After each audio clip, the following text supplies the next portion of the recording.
எல்லாருக்கும் வணக்கம். நான் டாக்டர் கார்த்திகேயன். இன்னைக்கு ஒரு இன்ட்ரெஸ்டிங்கான விஷயம் பார்க்க போகிறோங்க. அதாவது ஜவ்வரிசி, நம்ம எல்லாம் அந்த சுவையான ஜவ்வரிசி பாயாசம் செஞ்சு சாப்பிடுவோம். இன்னைக்கு இந்தியாவில் பரவலாக பயன்படுத்தக்கூடிய இந்த ஜவ்வரிசி அப்படிங்கிறது மரவள்ளிக்கிழங்கிலிருந்து பெறப்படும் ஒரு உணவு வகை. ஆனால் இது ஒரு போலி, டூப்ளிகேட் அப்படிங்கிறது உங்களுக்கு தெரியுமா? ஆமாங்க, நம்மளோட இந்திய வரலாற்றில் அரசாங்கமே ஒரு போலிய டூப்ளிகேட்டை அரசாங்கமே அங்கீகாரம் தந்து அதுக்கு அதே பேரையே வைத்து ஏற்றுக்கொள்ளப்பட்ட ஒரு வேடிக்கை நிகழ்ந்தது அப்படின்னா அது ஜவ்வரிசியோட வரலாறுல தான் நடந்திருக்கு. இப்போ உங்க எல்லாருக்குமே தெரியும், ஜவ்வரிசியோட ஆங்கில பெயர் சாகோ அப்படின்னு நம்ம அழைக்கிறோம். இப்போ இந்த சாகோ ஜவ்வரிசியோட வரலாறு ஒரு 100 வருடம் பின்னாடி போவோம். இந்த சாகோ அப்படிங்கிற பேர் எதுலேருந்து வந்துச்சு அப்படின்னா, மெட்ரோசைலான் சாகு அப்படின்னு ஒரு வகையான பனைமரம் இருக்குங்க. இந்த பனை மரத்திலிருந்து பதநீரை காய்ச்சி இதிலிருந்து இறுதியாக வரக்கூடிய மாவு போன்ற பொருளை சிறு சிறு குருணைகளாக உருட்டி தயாரிக்கப்படுவது தான் சாகோ. இதுதான் ஒரிஜினல் ஜவ்வரிசி. இது இந்தோனேஷியாவிலிருந்து வரவழைக்கப்பட்டது. இந்தோனேஷியாவில் இருக்கக்கூடிய ஒரு தீவு ஜாவா. இந்த ஜாவா தீவுலேருந்து இந்த அரிசி இங்கே வரவழைக்கப்பட்டதால் இதை ஜாவா அரிசி அப்படின்னு அழைக்கப்பட்டது. இந்த ஜாவா அரிசி தான் பின்னாடி பெயர் மருவி ஜவ்வரிசியாக மாறுச்சு. ஆனால் இன்னைக்கு நம்ம பயன்படுத்தக்கூடிய ஜவ்வரிசி அப்படிங்கிறது இந்தோனேஷிய ஜவ்வரிசிக்கு மாற்றாக உள்நாட்டிலேயே கண்டுபிடிக்கப்பட்ட மரவள்ளி கிழங்கிலிருந்து பெறப்படும் ஜவ்வரிசி. இப்போ ஒரு 60-70 வருடங்களுக்கு முன்னாடி புழக்கத்தில் இருந்த ஜவ்வரிசி அப்படிங்கிறது இந்தோனேஷியாவிலிருந்து வந்த ஒரிஜினல் ஜாவா அரிசி தான். பட் 2ஆம் உலகப் போர் வந்த பின்னாடி இந்த இந்தோனேஷியாவிலிருந்து நம்ம நாட்டுக்கு வரக்கூடிய இந்த ஜாவா அரிசியோட சப்ளை அப்படிங்கிறது தடைப்பட்டது. இந்த 2ஆம் உலகப் போரில் ஜவ்வரிசி மட்டும் இல்லை, ஈவன் மைதா போன்ற சாதாரண உணவு வகைகள் கூட எதுவுமே இறக்குமதி செய்ய முடியாதபடி ஒரு சூழ்நிலை நிலவி வந்தது.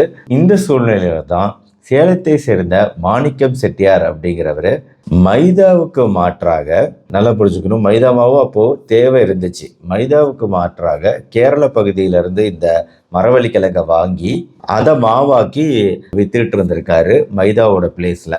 இதை பற்றி கேள்விப்பட்ட மலேசியாவில் ஜவ்வரிசி வியாபாரம் செஞ்சுட்டு இருந்த ஒரு மிகப்பெரிய தொழில் அதிபரான போபட் ஷா அப்படிங்கிறவர் மலேசியாவிலிருந்து இங்கே சேலத்துக்கு மாணிக்கம் செட்டியாரை சந்திக்கிறாரு. இப்போ போபட் ஷாவும் மாணிக்கம் செட்டியாரை சேர்ந்து இந்த ஜவ்வரிசிக்கு மாற்றாக நம்ம ஒரு டூப்ளிகேட்டு தயாரிக்க முடியுமா, இந்த மரவள்ளி கிழங்கு மாவுலேருந்து தயாரிக்க முடியுமா அப்படிங்கிற ஒரு சோதனை முயற்சியில் இறங்குறாங்க. ஏகப்பட்ட முயற்சிகளுக்கு பிறகு இந்த இருவரும் சேர்ந்து இந்த மரவள்ளி கிழங்க மாவை சலிச்சு குருணியாக்கி திரட்டி பாத்திரத்தில் இட்டு வறுத்து ஜவ்வரிசி போல மாத்தினாங்க.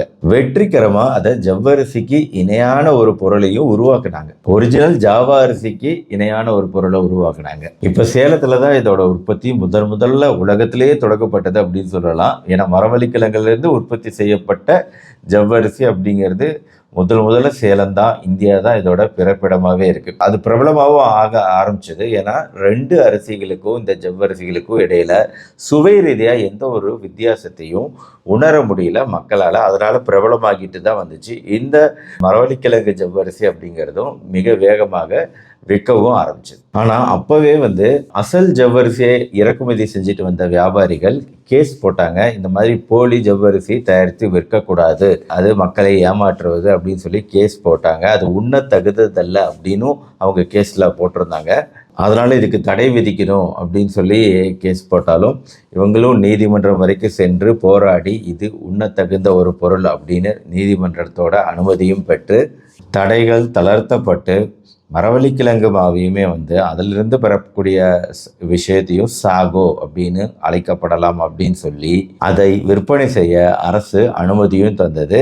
இதனால் போலி அசலாக மாறுச்சு. இப்போ பிரிட்டிஷ் அரசாங்கம் மாறின பின்னாடியும் இந்திய அரசாங்கம் அதுக்கப்புறம் சுதந்திரத்துக்கு பின்னாடி வந்த அரசாங்கமும் அசல் ஜாவா அரிசி இறக்குமதிக்கு தடை விதிச்சு இந்த உள்ளூரில் தயாரிக்கப்பட்ட ஜவ்வரிசி விற்பனைக்கு அவங்க கிரீன் சிக்னல் காட்ட கடைசியில் இப்போ நம்ம பயன்படுத்தக்கூடிய ஜவ்வரிசி ஒரிஜினல் ஜவ்வரிசியாக மாறிடுச்சு. பொதுவாக இந்த ஜவ்வரிசியில் வந்து உங்களுக்கு அதிக அளவு கார்போஹைட்ரேட் சத்து இருக்கும், மாவுச்சத்து. 100 கிராம் ஜவ்வரிசியில் 351 கலோரிகள் இருக்கு. அப்படிங்கும்போது அதோட மாவுச்சத்து அளவுகள் அதிகம். 87% மாவுச்சத்து தான், 0.2% தான் கொழுப்பு சத்து, இன்னொரு 0.2% புரதச்சத்து. இந்தியா முழுக்கவே ஜவ்வரிசியை பல்வேறு வகையில் உணவுலையும் பயன்படுத்திட்டு வராங்க. மகாராஷ்டிராவில் ஜவ்வரிசி கிச்சடி ஃபேமஸ்ஸு. இங்கே நம்ம பாயாசம், கஞ்சி, கறி வடம் தயாரிக்கிறோம் ஜவ்வரிசியை பயன்படுத்தி. இப்போது ஜவ்வரிசியோட ஆரோக்கிய நன்மைகள் பொறுத்த வரைக்கும் ஒரிஜினல் சாகோ, மெட்ரோக்சிலின் சாகோ அப்படின்னு அந்த பனை மரத்துலேருந்து பெறக்கூடிய இந்த ஜவ்வரிசிக்கு நிறையவே ஆரோக்கிய நன்மைகள் உண்டு. இதய நோய்கள், சர்க்கரை நோய் பிரச்சனை உள்ளவங்களும் சாப்பிடலாம் போன்ற பல நன்மைகள் உண்டு. ஆன்டி ஆக்சிடென்ட் சத்துக்கள் உண்டு. குளூட்டன் ஃப்ரீ, ஜிங்க் சத்து இருக்குது. மினரல்கள் கொஞ்சம் கம்மி தான். இதில் நல்ல சக்தி தரக்கூடியது அப்படிங்கிறதுனால குறிப்பாக உடற்பயிற்சி செய்கிறவங்க அவங்களுக்கு நல்ல இமீடியட் எனர்ஜி கிடைக்கணும், நல்ல வகையில் சக்தி கிடைக்கணும் அப்படின்னா அந்த மாதிரி சமயத்தில் இந்த எடுத்துக்கிறாங்க. இப்போது டாப்பியோக்காலேருந்து வந்த மரவள்ளி கிழங்குல பெறப்பட்ட இந்த ஜவ்வரிசி அப்படிங்கிறது இது ஓரளவு பயன்படுத்தலாம். ஏன்னா இதுக்குமே வந்து அந்த அளவுக்கு கலோரி வேல்யூ அதிகம். ஆனால் வந்து இதுக்கு வந்து எப்படி மரவள்ளி கிழங்குக்கு இருக்கக்கூடிய சைட் எஃபெக்ட் இருக்கோ அது ஜவ்வரிசிக்கு இருக்கும். நிறைய சாப்பிட முடியாது, வயிறு ப்ளோட்டிங், கேஸ் ஃபார்மேஷன், இதெல்லாம் வந்து சைடு எஃபெக்டாக இருக்கக்கூடிய வாய்ப்புகள் இதில் இருக்குது. ஆனால் ஒரிஜினல் சாகோவில் ஒரிஜினல் ஜவ்வரிசியில் அது இருக்காது. இன்னொரு பிரச்சனை என்னென்னா நம்ம ஊர் சைடு ஜவ்வரிசியில் இருக்கக்கூடிய கலப்படம் அப்படிங்கிறது கூட இருக்குது. ஜவ்வரிசியோட அந்த சில பழுப்பு நிறத்தில் இருக்கக்கூடியது மாற்றி நல்ல வெள்ளை நிறமாக ஆக்கிறதுக்கு சில சமயம் சில பேர் வாஷிங் பவுடரை கலந்துடுறாங்க. மக்காச்சோளம் இல்லைனா சில சமயம் செயற்கை ரசாயனங்களையும் சிலர் கலந்துடுறதா ரிப்போர்ட்ஸ் இருக்குது. அதனால் பார்த்து ஜாக்கிரதையாக வாங்க வேண்டியது அவசியம்.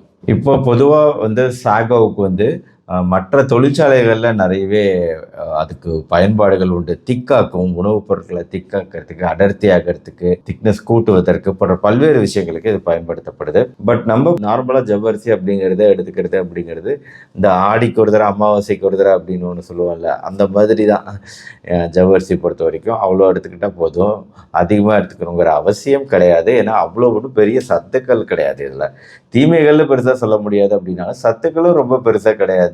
எனர்ஜி அளவுகள் தான், கலோரி அளவுகள் தான் ரொம்ப ஜாஸ்தியாக இருக்குங்கிறதுனால குறைவான அளவுலாம் நான் இங்கே ரெக்கமெண்ட் பண்ணிகிட்டு இருக்கேன். ஸோ மற்றபடி இந்த வீடியோவில் இந்த வரலாற்று தகவல்கள் கொஞ்சம் இன்ட்ரெஸ்டிங்காக இருந்திருக்குன்னு நினைக்கிறேன். இந்த வீடியோ பிடிச்சிருந்துச்சுன்னா லைக் பண்ணிவிட்டு உங்கள் ஃப்ரெண்ட்ஸ் அண்ட் ரிலேட்டிவ்ஸ்க்கு ஷேர் பண்ணுங்கள்.